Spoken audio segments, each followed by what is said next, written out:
Seigneur Jésus-Christ, le royaume des cieux ne consiste pas à boire ni à manger, mais le royaume des cieux consiste à la justice. Le royaume des cieux consiste à la paix. Nous voulons les choses du royaume des cieux. Nous voulons, Seigneur, tu as dit, je m'en vais vous préparer une place et je viendrai vous chercher afin que vous soyez là où je serai. Nous avons besoin, Seigneur, de nous préparer. Nous sommes là pour un peu de temps parce que nous savons que nous sommes des pèlerins sur cette terre. Nous sommes des voyageurs sur cette terre. Nous sommes des ambassadeurs sur cette terre. Nous représentons notre pays qui est le royaume des cieux. N'est-ce pas, ta parole déclare, nous n'avons point de cité permanente ici sur la terre. Voilà pourquoi, Seigneur, nous voulons que toi, tu puisses nous donner des orientations, que tu puisses nous donner des directives.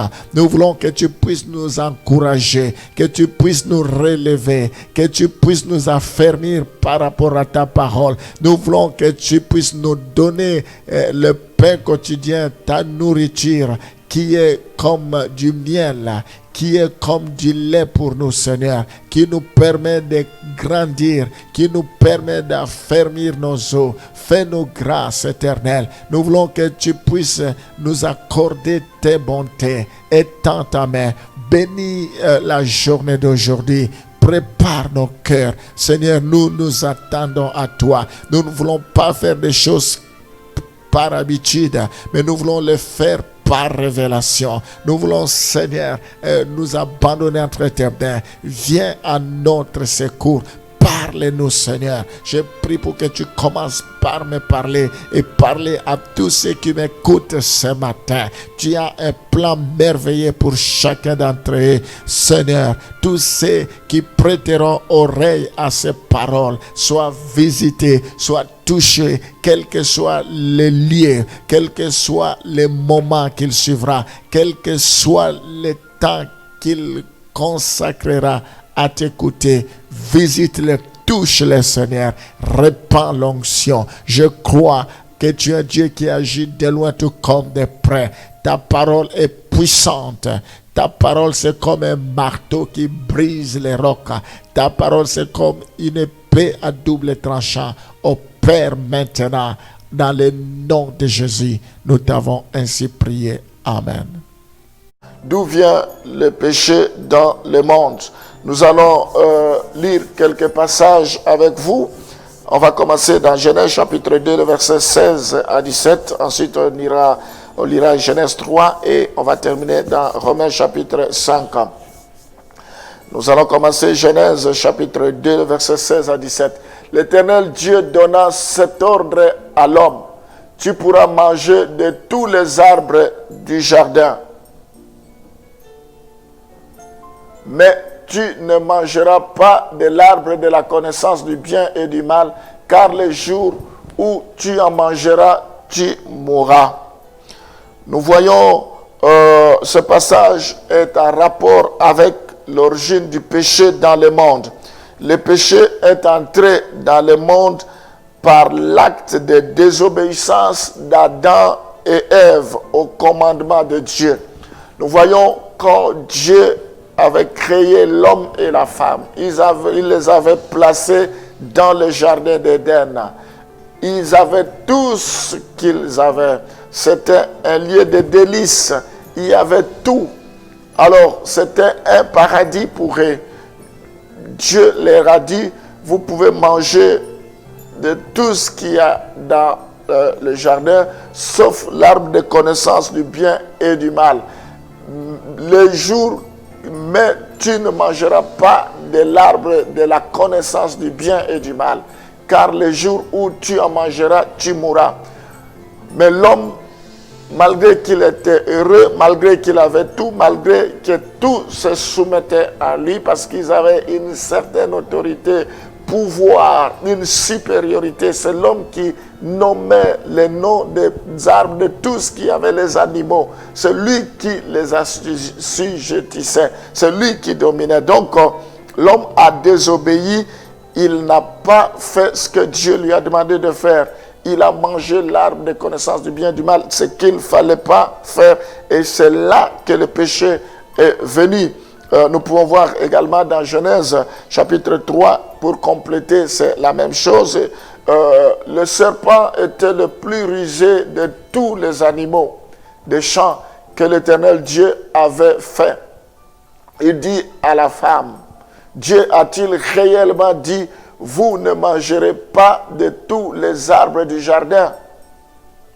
La femme répondit au serpent, nous mangeons du fruit des arbres du jardin. Mais quant au fruit de l'arbre qui est au milieu du jardin, Dieu a dit, vous n'en mangerez point et vous n'y toucherez point, de peur que vous ne mouriez. Alors le serpent dit à la femme, vous ne mourrez point. Mais Dieu sait que le jour où vous en mangerez, vos yeux s'ouvriront et que vous serez comme des dieux, connaissant le bien et le mal. La femme vit que l'arbre était bon à manger et agréable à la vue et qu'il était précieux pour ouvrir l'intelligence. Elle prit de son fruit et en mangea.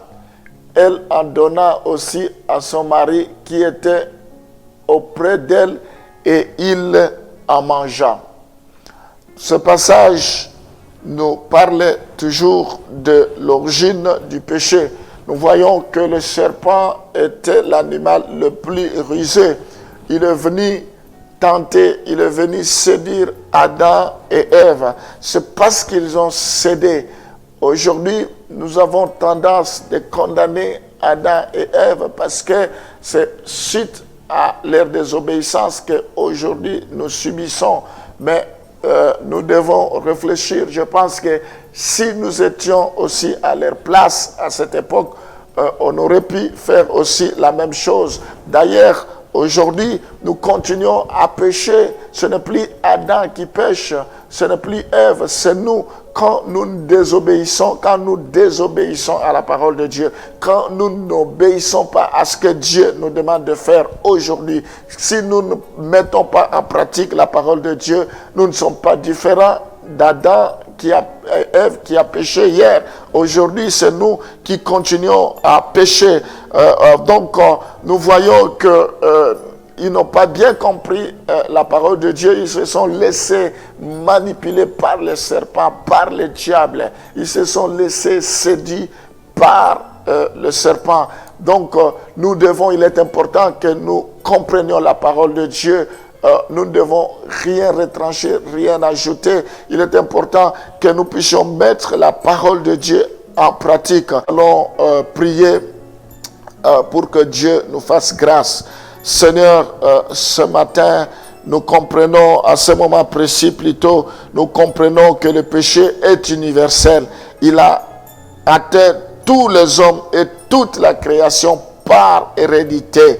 Oh Seigneur, nous voulons te demander pardon parce que nous sommes coupables, parce que nous sommes victimes, parce que nous sommes concernés d'une manière ou d'une autre, parce que nous sommes nés dans le péché. Oui, Seigneur, tu ne veux pas la mort d'un pécheur, tu veux que tous arrivent à la repentance. Je prie, Seigneur, pour que le péché, la nature du péché ne puisse plus se manifester en nous, que nous cessons, que nous puissions, Seigneur, t'aimer, que nous ne puissions plus nous comporter sans pour autant te connaître comme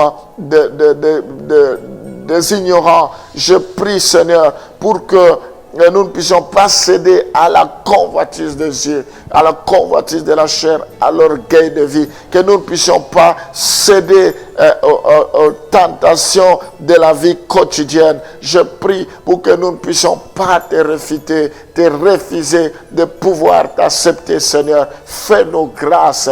Oui, la Bible dit, mon peuple périt faute de connaissance. Des fois, nous faisons des choses sans connaissance. Nous faisons des choses sans faire attention. Je prie pour que le voile soit ôté, que le voile soit déchiré. Le voile a été déchiré d'en haut jusqu'en bas. Je prie, Seigneur, pour que tu nous donnes la force de résister à la tentation, que le plan de l'ennemi, ses ruines soient démasquées. Préserve-nous, Seigneur. Oh, nous n'avons pas été appelés à vivre dans le péché. Oui, Seigneur, la Bible dit, si le Fils vous a franchi, vous serez réellement libre. Libère-nous, Seigneur, de l'esclavagisme. Nous ne voulons pas être sous l'emprise du péché, sous la servitude du diable. Fais-nous grâce dans le nom de Jésus. Je prie pour que tu puisses libérer tes enfants. Je prie pour que nous puissions nous révolter par rapport au péché, que nous puissions dire non au péché, que nous ne puissions pas céder au péché. Fais-nous grâce, sois béni au nom de Jésus. Amen.